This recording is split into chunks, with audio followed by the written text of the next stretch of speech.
El problema más grave desde mi punto personal de vista es algo de lo que sí no se está hablando casi nada, y es la inmunosupresión causada por el COVID.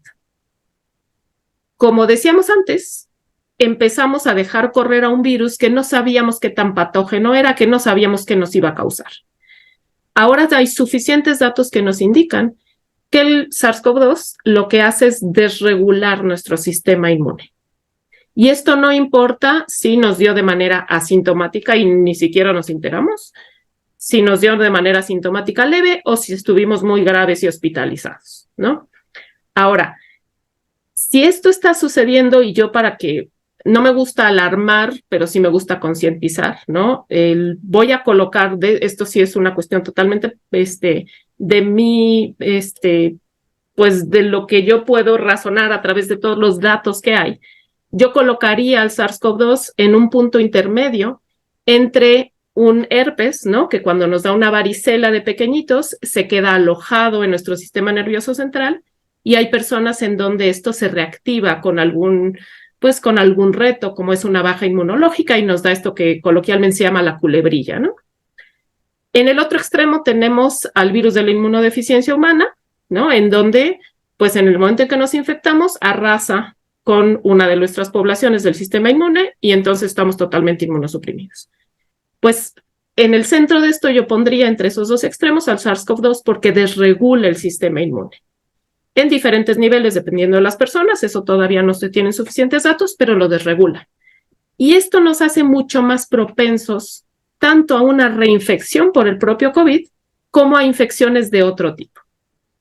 Entonces, a estas alturas en México, por ejemplo, si nosotros tomamos los datos en la ENSANUD 2020, supimos que por el subregistro, es decir, las pocas pruebas que se hicieron de COVID en México, los números que nos reporta la Secretaría de Salud los tenemos que multiplicar por 30 para saber el número real de personas contagiadas.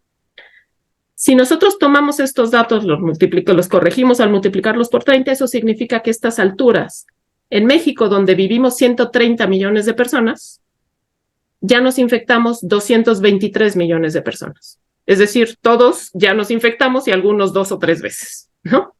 Sí. Eso significa que, obviamente habrá los que no se habrán infectado, pero son la minoría. La realidad es que no lo podemos considerar, es que la gran mayoría, digamos un 90%, ya se infectó por lo menos una vez. Eso significa que en un menor o mayor grado ya tenemos una mayor predisposición a otras infecciones. Y otra vez, los pequeñitos no fueron vacunados de COVID, los de 6 meses a menos de 5 años simplemente ya ni se habla del tema, ya se ignoró, no nos hacen caso, ha sido una cuestión muy fuerte. De 5 a 11 no recibieron una tercera dosis, solo recibieron 2 dosis. Y todas las demás personas de ahí en adelante ya estamos con vacunas que no están actualizadas, que no son bivalentes, y además ya tenemos más de 6 meses que no nos han vacunado. ¿Te refieres a los que tenemos 4 vacunas, por ejemplo? Yo, en mi caso y el caso de Teresa, pues ya tenemos 4 vacunas. 4 vacunas. Pero bueno, yo no me las puse aquí. Así es, pero la mayoría de la población pues no tuvo esa facilidad, ¿no? Esa posibilidad de ir extranjero, y entonces muchos pues tienen quizá 3 o 4 dosis, ¿no? De los adultos, pero no son las bivalentes, que son las más actualizadas, y además ya se pusieron hace mucho más de 6 meses. Bueno, y además la única vacuna que está administrando el sector salud es la Abdala, que es una vacuna cubana, pues que no tiene, digamos, que no cubre todos los protocolos de otras vacunas, ¿no, Verónica? Exactamente, Tere, así es. Desafortunadamente, y por ahí yo lo tenía en mi Twitter, pero ya se movió con otras publicaciones, ahí había toda una serie de evidencias de por qué pues nosotros no apoyamos la vacunación con Abdala, porque como bien lo dices, bueno, por un lado es una vacuna que no está actualizada, entonces a estas alturas ya no nos sirve. Sí, ¿no? Pero nunca probó ni los estudios suficientes de seguridad ni de eficacia, no está avalada por la OMS, y de hecho, el propio desarrollador de la vacuna Abdala, tenemos por ahí el enlace para una entrevista donde él mismo reconoció que no habían dado suficiente evidencia a la OMS y que por lo tanto comprendían por qué la OMS no avalaba su vacuna. A ver, yo te quisiera preguntar algo. Personas, vamos de más a menos. Personas que tuvimos la fortuna, como Jaime y yo, de ponernos las 4 vacunas. ¿Debemos de vacunarnos una 5ª vez con la bivalente o ya no? Porque Estados Unidos hace un par de días ya dijo, señores, esto ya se acabó. Ni pruebas gratis para nadie, ni vacunas en el súper, porque digo, yo me vacuné en Estados Unidos en un supermercado, en fin, esto ya se acabó porque ya pasó la emergencia. ¿Qué hacemos los adultos, adultos mayores, si quieres que es más complicado? Debemos de ponernos una 5ª vacuna bivalente, completar las 4, aunque sea con la Abdalá. ¿Qué hacemos, Verónica? Pues mira, los estudios, ahorita apenas los estamos viendo, ¿no? Los resultados de los estudios de qué tanto dura la inmunidad tras la vacuna bivalente. La idea en general que se tiene es que lo más probable es que nos deberíamos de vacunar por lo menos 2 veces al año contra el COVID, pero que siempre esto sea con vacunas actualizadas. El hecho de que permitimos que tanta gente a nivel mundial se contagiara de COVID fue abrirle la puerta para otra preocupación que son el desarrollo de variantes. Uh-huh. Y esto pues sigue, ¿no? El virus sigue evolucionando. ¿Por qué? Porque le estamos dando permiso de evolucionar, ¿no? Le estamos dando mucho espacio para hacerlo. Entonces no sabemos en qué momento la vacuna ya no nos cubre al grado que nos debería de cubrir y se necesita actualizar una más. Aquí el problema pues es esto, que entre que los gobiernos dicen que la pandemia ya se acabó, las farmacéuticas pues es una carrera en la que van detrás de las nuevas variantes tratando de desarrollar, ¿no?, estas nuevas vacunas. Entonces, pues y que en México no existen. No, en México no, pero mira, de alguna manera, o sea, obviamente la vacunación es muy importante, no vamos a poder todos vacunarnos y estarnos vacunando cada 6 meses, a menos que haya una política nacional de vacunación que lo logre, de la cual yo siempre había sido optimista, pero a estas alturas, la verdad, ya no veo que nos escuchen, ¿no? O sea, no habrá, o sea, eso ya descartemos. Es que ya son ganas, no, nosotros afortunadamente hicimos toda una campaña pro vacunación para los de 5 a 11 años, nos tardamos más de 6 meses y afortunadamente se logró la presión necesaria junto con muchas otras organizaciones, no solo Vacunemos con Evidencia, pero para 6 meses a 5 años es que nos han ignorado total y completamente. Entonces, pedir bivalentes, también ahí el doctor Héctor Rosete, también de nuestra iniciativa, ha estado insistiendo mucho en las bivalentes, pero nos están ignorando por completo. Entonces, yo lo que sigo recomendando es que, mira, como esta es una carrera atrás de las variantes, lo que deberíamos estar haciendo, pero que también ya está muy complicado, porque todo el mundo a mí ya me ve con cara de esta señora está muy loca, es lo único que sirve contra absolutamente todas las variantes es usar un buen cubrebocas, es decir, un N95 o una mascarilla elastométrica, perfectamente bien ajustada al rostro, cubriendo nariz y boca, y estar muy conscientes de nuestra gestión de riesgos para saber a qué lugares vamos y cuál es la calidad del aire que estamos respirando. Ok. Oye, Verónica, déjame decirte que además tú hablabas de agua potable. En México no tenemos agua potable. Fíjate, estamos tan acostumbrados que compramos el agua potable o el agua que creemos que es potable. Pero en otros países sabes la llave y es agua potable. Aquí no. Y pensamos que eso es normal, cuando es el Estado el que debería dar agua potable. Entonces, no tenemos un buen sistema de agua potable, no estamos teniendo vacunas, tenemos mala alimentación y además somos un país al que cruzan migrantes. Déjame decirte que nosotros hemos insistido que los migrantes deberían ser acogidos y bueno, pues que no sufran todo lo que sufren, pero entre las cosas que tienen que dárseles, pues es un sistema médico, o sea, ver en qué condiciones llegan. Vienen de países de África, de Centroamérica, de Haití, donde el sistema de vacunación es pues todavía peor que el nuestro, en fin, y no se les está atendiendo. Digo, se les encierra en cárceles, se les extorsiona, etcétera. Entonces, pues tenemos como que un cóctel como para un asunto que puede estallar en cualquier momento. ¿Estoy siendo alarmista, Verónica? No, yo creo que desafortunadamente no está siendo alarmista, ¿no?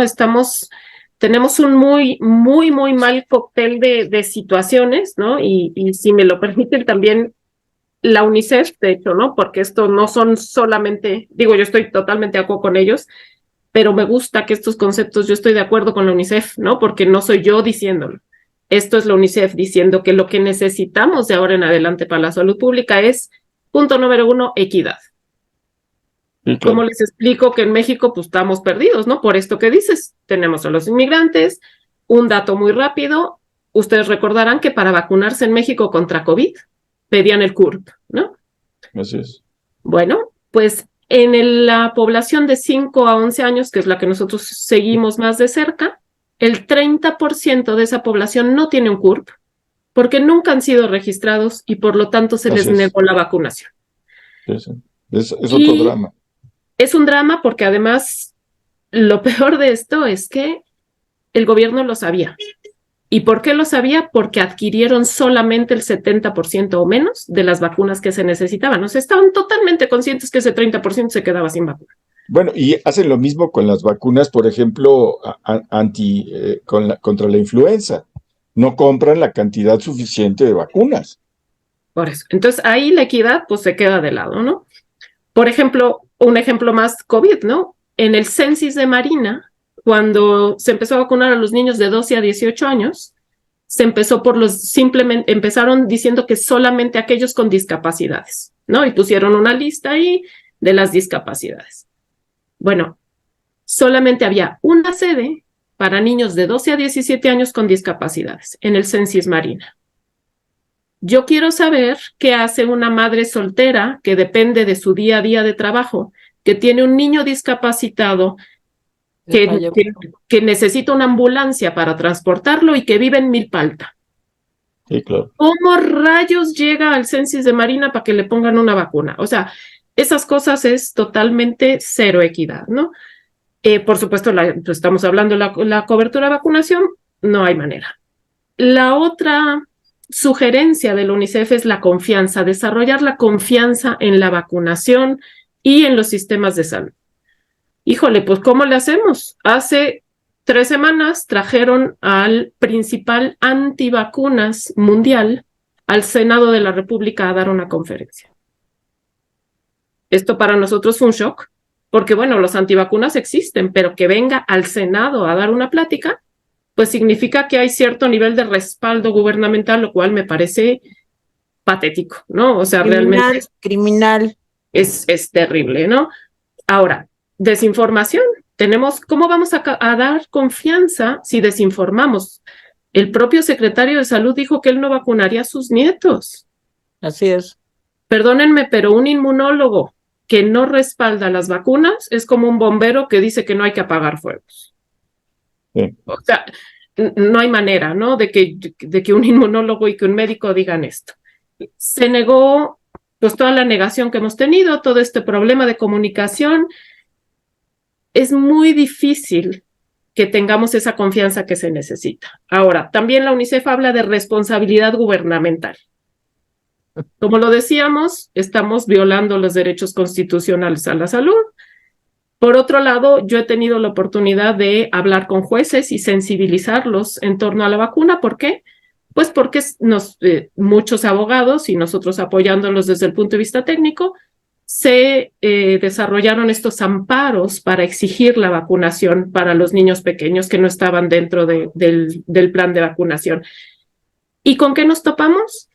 Con que muchos los estaban negando por instrucciones y muchos otros por falta de conocimiento. Entonces, pues ahí también tenemos una disparidad, ¿no? Porque, bueno, por un lado ni siquiera deberíamos de recurrir a la necesidad de un amparo para poder vacunar a un niño. Claro. Pero además también yo creo que ya no solo estamos desensibilizados, sino deshumanizados. Y les voy a contar un caso puntual con este trabajo que hicimos con algunos abogados. Un día me llaman por teléfono y me dicen, doctora, tenemos a 80 familias en el Censis Marina con amparo en mano, suspensión de amparo en mano, y no nos lo quieren vacunar. 80 niños. Yo no puedo comprender a un médico o a una enfermera que tenga una vacuna ahí al lado suyo y que se la niegue a un niño con amparo en mano. Entonces, pues, ¿de dónde sacamos, dónde está la responsabilidad del Estado en esto? La están negando. O sea, de hecho, al no vacunar niños con amparo en mano, violaron un mandato judicial hacia el Estado. Sí, claro. ¿No? Y esto no fue solamente allí. Y por otro lado, uno de los últimos puntos es que debemos de gastar más y mejor en la vacunación. Pues, ¿cómo le hacemos si ese es otro dato que obtuvimos el año pasado? El año pasado había un presupuesto de 30,000 millones de pesos para vacunas en México, pero solamente se emplearon 7.5 millones, 7.5 mil millones de Claro, ni siquiera la mitad. Ni el 30% del ejercicio se llevó a cabo. Hubo un subejercicio, pues, enorme, ¿no? Un subejercicio para de llevárselo para 22.5. otras cosas. Claro. ¿Dónde acabó? Entonces, ni siquiera es que no tengamos dinero. México no es un país pobre, simplemente el dinero no está donde debería de estar, ¿no? Pero esto es... Y además tenemos este otro dato de la OCDE, donde nos hablan que en México solamente se emplea el 5.4% del PIB para la salud, mientras que Cuba, escuchémoslo bien, Cuba emplea el 11.1%. Estamos debajo de Cuba. Entonces, pues, no hay manera que salga el presupuesto, no hay manera que salgan las cuentas, y además también la UNICEF nos pide un sistema resiliente de salud, ¿no? Esto que decíamos al principio de cómo, pues, el sistema no estaba preparado para una pandemia, pero desgraciadamente vemos que no está preparado ni para vacunar, ¿no? Así es. ¿Y qué nos está pasando justo hoy en día? Bueno, piden que se atienda mejor y se capacite mejor al personal de salud. Fuimos el país número 1 en muertes por COVID de personal de salud. Así es. Nos piden datos más transparentes, más abiertos, más precisos. La vacunación COVID ha sido catalogada como de seguridad nacional y Así no es. tenemos En un acceso. absurdo, sí. Un absurdo total, porque no Así es. sabemos. Además, nos pusieron vacunas de chile, de dulce y de manteca, ¿verdad? Nunca hubo un seguimiento para ver cuáles vacunas realmente lo hacían mejor, cuáles mejor ya no las ha aplicado. Eso no se sabe. Entonces, pues, datos abiertos, nada, datos disponibles, nada. ¿Qué acaba de pasar hace un par de días con el INSABI? Pues ya reconocieron que no sirve para nada, entonces ya ni siquiera tenemos INSABI. Por supuesto, el Seguro Popular se desmanteló en vez de mejorarse. Sabemos la falta de medicamentos, eso creo que no lo tenemos ni que mencionar ya porque todo el mundo está al tanto de ello. En este último, recuerdan que hace un par de días también se eliminó alrededor de 17, 18 instituciones, ¿no? Claro. Pues una de ellas es el CENSIA, y el CENSIA es el Centro Nacional para la Salud de la Infancia y la Adolescencia y la Adolescencia. Entonces, ellos eran quienes estaban encargados justo de esta organización para la aplicación de vacunas. Ya no va a haber quien haga esto, o va a ser parte del IMSS Bienestar, entonces, pues, quién sabe dónde va a quedar perdido, ¿no? En fin. Y por supuesto, bueno, y ya nada más para acabarla de cerrar con la última noticia, hace 2 días nos enteramos de algo que se llama la Declaración de Acapulco, en el cual se designa que se desarrolle una agencia reguladora de medicamentos y dispositivos médicos de Latinoamérica y el Caribe. Esta se va a llamar la AMLAC, y está hecha entre Venezuela, Colombia y México. No, perdón, Cuba, Colombia sí. y México.